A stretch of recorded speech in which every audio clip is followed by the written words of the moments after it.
Demorei, mas cheguei e finalmente trouxe o meu top 10. Meu Deus, um gatinho aqui em cima, gente. Demorei, mas cheguei e finalmente trouxe... Vim! Tá acabando com o meu roteiro. Meu Deus. Demorei, mas cheguei e finalmente trouxe o meu top 10, então, de leituras de 2020.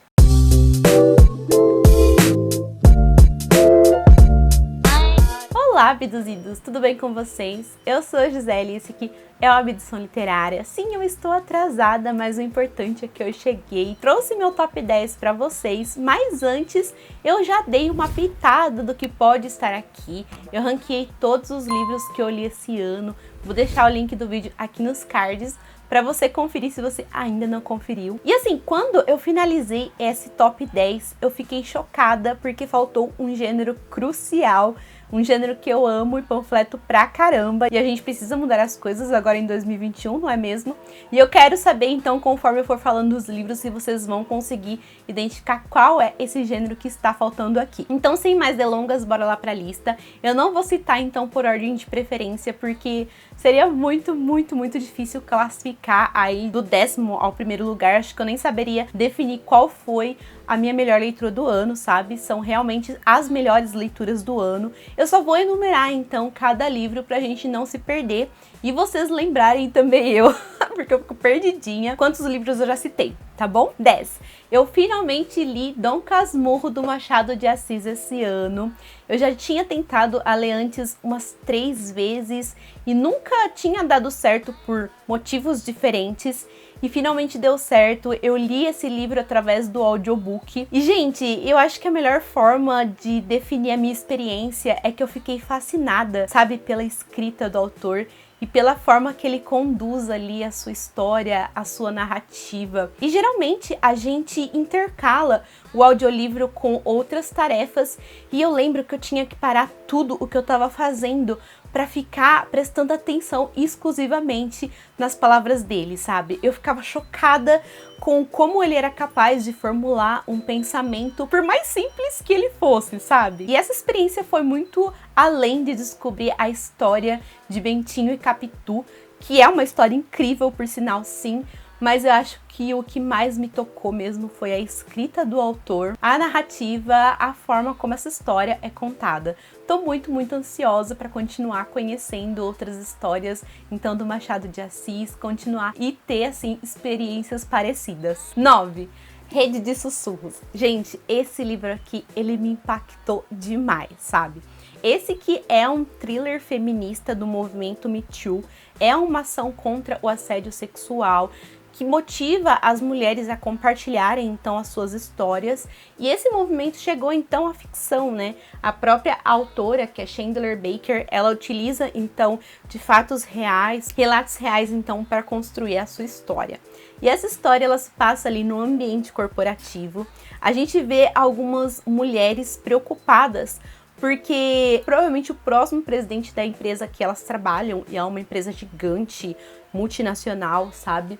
É o próprio esgoto. Por quê? Porque o cara, ele é um assediador e ele sempre saiu impune, sabe? Pelos assédios que ele fazia, pela forma como ele trata, principalmente as mulheres. Só que como se isso não fosse importante, então, apesar de tudo, o cara tá lá, sabe? Prestes a se tornar presidente da empresa. Então, a gente acompanha elas tentando lidar com isso, pensando se existe alguma forma delas barrarem, então, a candidatura dele à presidência dessa empresa. Mas apesar da gente acompanhar, visualizar, então, o desenvolvimento dessa história, que se passa, sim, no ambiente elitista, no ambiente corporativo, eu acho incrível a forma como a gente consegue se ver nessa história e se ver nessas mulheres, sabe? Aqui, a gente tem uma narrativa muito incomum. Ela é feita através da terceira pessoa do singular. Então, é nós, isso, nós, aquilo. E, gente, é tão impactante. Cada primeiro capítulo você segura o coração porque vai vir impacto e muitas verdades são jogadas na sua cara e não tem como você não se identificar pelas coisas que as mulheres passam, independentemente do ambiente em que elas vivem, sabe? Então esse livro aqui, ele gerou muita identificação e eu queria entrar dentro dessa história e queria pegar na mão dessas mulheres, sabe? E queria ajudar elas nessa luta, que não é apenas contra o futuro presidente da empresa, mas sim com diversas pessoas que estão ao nosso redor, sabe? Então foi uma experiência incrível, foi impactante demais e com certeza ele não poderia faltar aqui nessa lista. 8. O Rei Perverso, o livro que me converteu então fã da trilogia O Povo do Ar, que me fez virar então cadelinha desses personagens que então na voz da própria autora são lindos e ao mesmo tempo cruéis. Eu não curti tanto o primeiro livro dessa trilogia, que é O Príncipe Cruel. Na verdade eu li e achei um livro ok. Acho que as expectativas me atrapalharam um pouco, porque eu via muita gente comentando e fanarts lindas desse livro, né? E peguei o segundo pra ler, assim, de forma despretensiosa, sem nenhuma expectativa, e me surpreendi muito com o que tava lá. Porque ele é um livro com um ritmo muito bom, que o tempo inteiro estão acontecendo coisas, mas ao mesmo tempo ele não é cansativo, e tem reviravoltas incríveis, que eu acho que é uma das marcas registradas da autora. O universo, ele já tinha ali começado a me conquistar no primeiro livro, mas nesse segundo eu abracei completamente ele. É assim, um universo de fadas incrível. Eu acho que é o melhor que eu já tive a oportunidade de ler. Ele é incrivelmente bem construído, sabe, gente? A melhor forma de definir esse universo é que ele é cruel e encantador, sabe? E eu gosto muito de como a autora mostra isso. A essa altura do campeonato, enquanto eu gravo esse vídeo, eu já li A Rainha do Nada, gostei, fiquei esperando um pouco mais ali do livro, sim. Ainda acho que o livro 2 é o melhor da saga, sabe? Mas mesmo assim, essa trilogia virou muito, muito especial, principalmente por causa desse universo. Eu sei que ela já escreveu várias histórias dentro desse mundo e com certeza quero continuar conhecendo mais histórias que ela escreveu dentro desse universo. Sim, vai ter Jane Austen nessa lista, gente, e esse ano eu li Emma e eu amei demais essa história. Ela me serviu muito bem, gente, porque eu li ela em um momento que eu precisava de algum tipo de refúgio e eu me refugiei nas fofocas e futilidades de uma cidadezinha na Inglaterra ali do século XIX. Eu lembro que quando eu comecei a ler essa história, a própria Jane Austen diz que essa é uma das suas protagonistas mais incomuns e talvez mais odiáveis, né? E eu achei incrível que não foi isso que eu senti, sabe? A Emma, gente, ela é uma patricinha, ela é arrogante, ela é mimada, mas é incrível como ela é humana e eu adorei acompanhar então o seu arco de desenvolvimento através de erros e acertos. E, gente, estou me apaixonando cada vez mais pela escrita da Jane Austen e pela forma como ela conduz as suas histórias e com certeza aos pouquinhos eu quero ler tudo da autora. 6. Daqui pra baixo também foi um livro que mexeu demais comigo, principalmente pelo momento em que a gente estava vivendo e o momento em que eu realizei essa leitura. Foi um momento ali onde tiveram vários acontecimentos horríveis, sabe, voltados à comunidade negra no ano passado. Não só no ano passado, né, gente, mas isso vem acontecendo desde quando o mundo é mundo. E eu só posso, assim, desejar que esse ano ele seja mais leve, sabe, nesse aspecto. Mas esse livro, gente, ele é impactante e desestruturador. Existe essa palavra?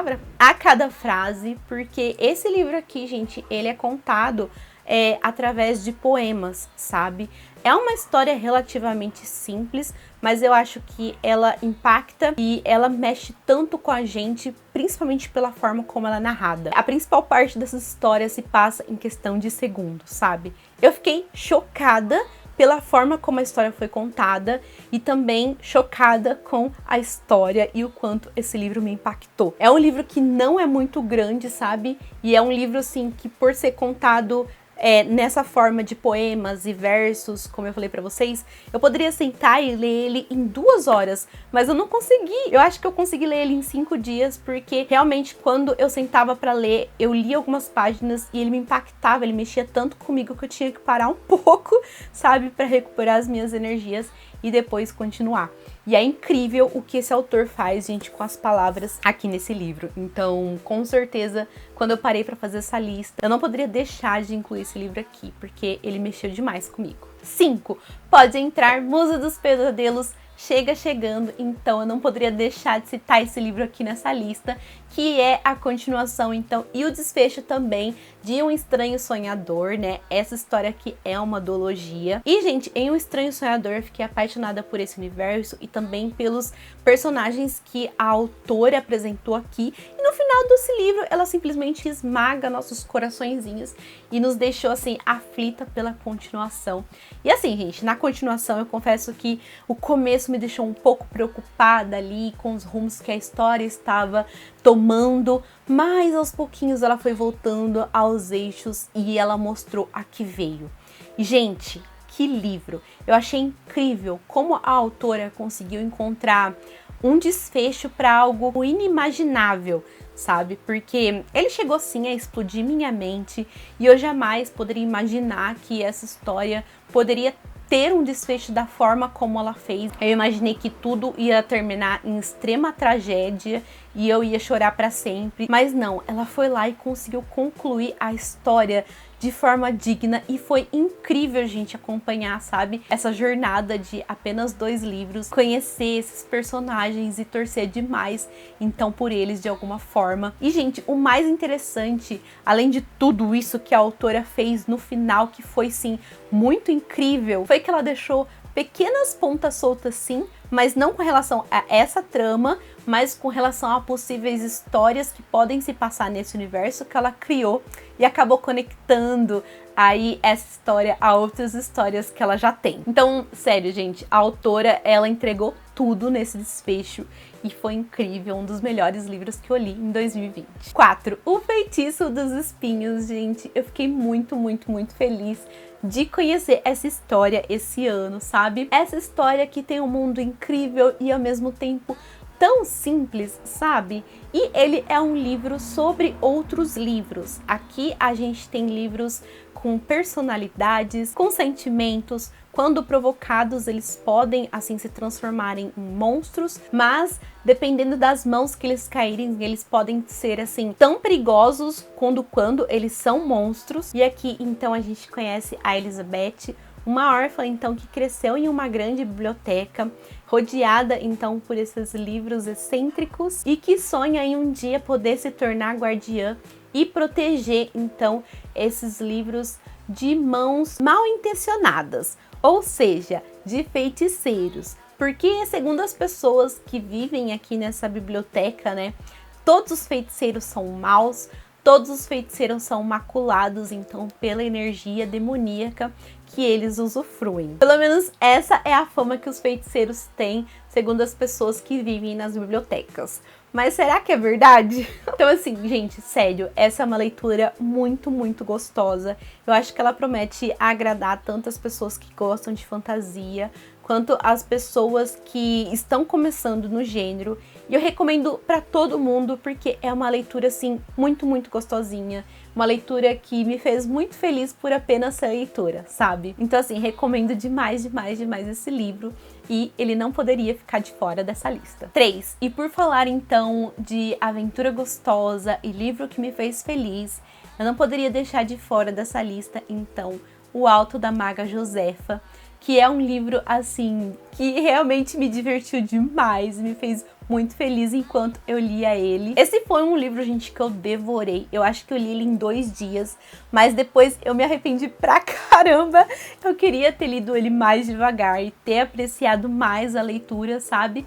Só que esse livro, ele vai ser lançado neste ano, eu acho que é esse ano, em formato físico. Tanto é que vocês não conseguem encontrar mais ele na Amazon, né? Porque ele vai ser relançado por outra editora, tanto no formato físico quanto no formato digital. E assim, com certeza eu vou querer adquirir esse livro e vou querer reler essa história tão divertida. E aqui a gente conhece o Toninho, que ele é um caçador ali do sobrenatural, e também a Maga Josefa. Eles que formam uma dupla ali bastante incomum, bastante excêntrica. Não vou contar pra vocês o motivo, mas eles funcionam perfeitamente bem. E nessa história, então, cada capítulo funciona como se fosse uma aventura, como se fosse um conto, né? A gente tem o primeiro conto, que é como se fosse o pontapé inicial para essa história, que é como eles se conhecem, e depois, então, a gente vai acompanhando diversas aventuras, então, desses dois personagens que são, gente, apaixonantes. Vim, você não pode ficar aí.